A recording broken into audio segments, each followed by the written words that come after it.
ಬಿಡದಿಯ township ಕೂಡಲೇ ಕೈಬಿಡಬೇಕೆಂದು ಆಗ್ರಹಿಸಿ ಚನ್ನರಾಯಪಟ್ಟಣದಲ್ಲಿ ರಾಜ್ಯ ಸರ್ಕಾರದ ವಿರುದ್ಧ ರಾಜ್ಯ ರೈತ ಸಂಘ ಹಸಿರು ಸೇನೆಯಿಂದ ಪ್ರತಿಭಟನೆ ನಡೆಸಲಾಯಿತು. ಚನ್ನರಾಯಪಟ್ಟಣದ ಹೊಸ ಬಸ್ ನಿಲ್ದಾಣದಿಂದ ಹೊರಟಂತಹ ಪ್ರತಿಭಟನಾಕಾರರು ಬಿಎಂ ರಸ್ತೆಯ ಮೂಲಕ ನವೋದಯ ವೃತ್ತ ಪ್ರವೇಶಿಸಿ ಮಾನವ ಸರಪಳಿ ನಿರ್ಮಾಣ ಮಾಡಿ ಸರ್ಕಾರದ ವಿರುದ್ಧ ಘೋಷಣೆ ಕೂಗಿದರು. ಈ ವೇಳೆ ವಾಹನ ಸಂಚಾರ ಅಸ್ತವ್ಯಸ್ತವಾಗಿತ್ತು.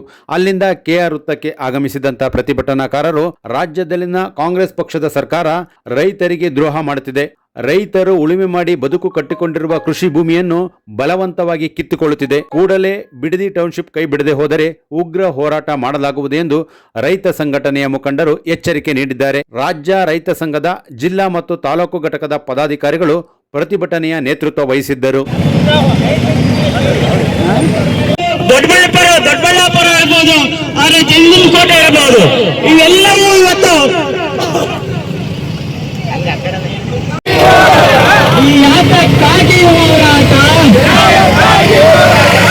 ಎಲ್ಲಿಯವರೆಗೆ ಹೋರಾಟ, ಎಲ್ಲಿಯವರೆಗೆ ಹೋರಾಟ,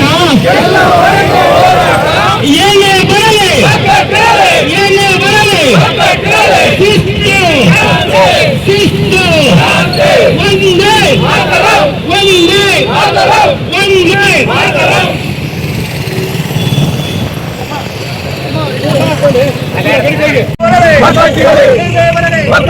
ಕರ್ನಾಟಕ ರಾಜ್ಯ ರೈತ ಸಂಘಕ್ಕೆ, ಕರ್ನಾಟಕ ರಾಜ್ಯ ರೈತ ಸಂಘಕ್ಕೆ, ಕರ್ನಾಟಕ ರಾಜ್ಯ ರೈತ ಸಂಘಕ್ಕೆ,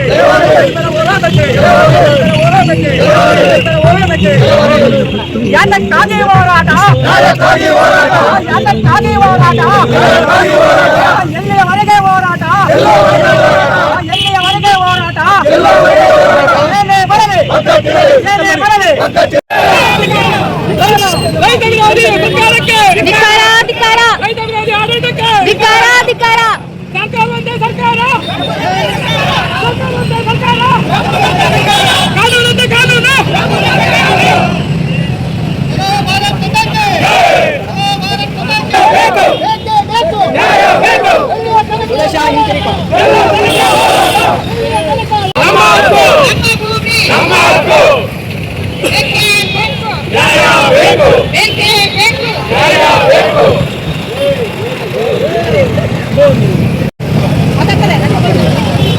ರೈತ ಸಂಘಕ್ಕೆ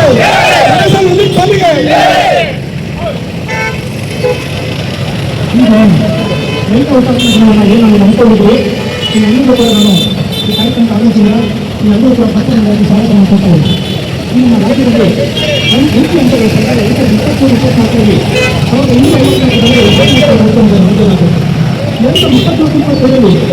1924 ಆತ್ಮಹತ್ಯೆ ಮಾಡ್ಕೊಂಡಿದ್ದಾರೆ.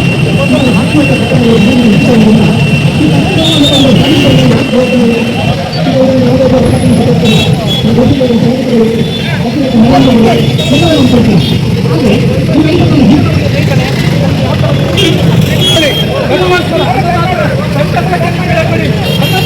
ಹೋರಾಟಕ್ಕೆ ಬೆಂಬಲವನ್ನು ನೀಡಿ. ಅನ್ನದಾತ ಇದ್ದಾರೆ ಇವತ್ತು, ರೈತ ರೈತ ಇದ್ದಾರೆ ಇವತ್ತು, ಅನ್ನದಾತ ಅನ್ನೋದನ್ನು ಮರಿಬೇಡಿ. ಸೇನೆಗೆ, ಹಸಿರು ಸೇನೆಗೆ, ಹಸಿರು ಸೇನೆಗೆ, ಹಸಿರು ಸೇನೆಗೆ.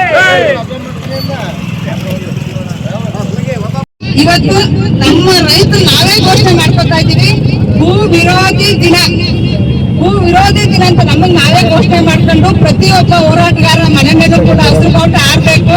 ಪ್ರತಿಯೊಬ್ಬರು ಕೂಡ ಫೇಸ್ಬುಕ್, ವಾಟ್ಸಪ್ ಅಲ್ಲಿ ಅದನ್ನ ನಾವು ಕೊಡ್ಬೇಕು ಅಂತ ನಮ್ಮ ರೈತ ನಾಯಕಿ ಪ್ರೊಫೆಸರ್ ನಂಜನಸ್ವಾಮಿ ಅವ್ರ ಮಗಳು ಚುಕ್ಕಿ ಅವರು ಕರೆ ಕೊಟ್ಟಿದ್ರು. ಅದೇ ರೀತಿ ನಾವು ಕೂಡ ಮಾಡ್ತಾ ಇದೀವಿ.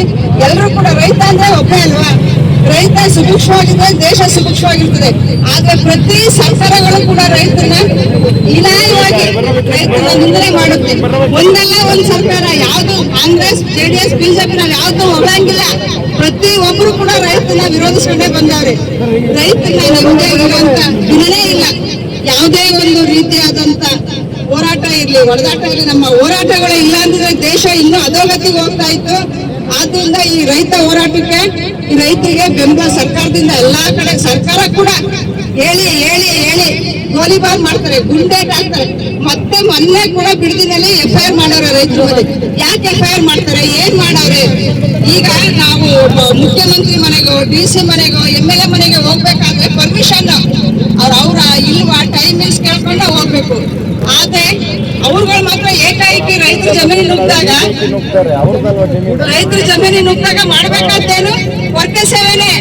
ಇವತ್ತು ಪರ್ಕೆ ಹೊಡೆದಾರೆ ಬೀದಿ ಹೆಣ್ಮಕ್ಳು, ನಾಳೆ ಒನಕೆ ಕಸ್ಬರ್ಕೆ ಬಾರ್ಪಾಲು ಇಷ್ಟು ತಗೊಂಡು ರೆಡಿ ಆಗಿ ನಿಂತವ್ರೆ.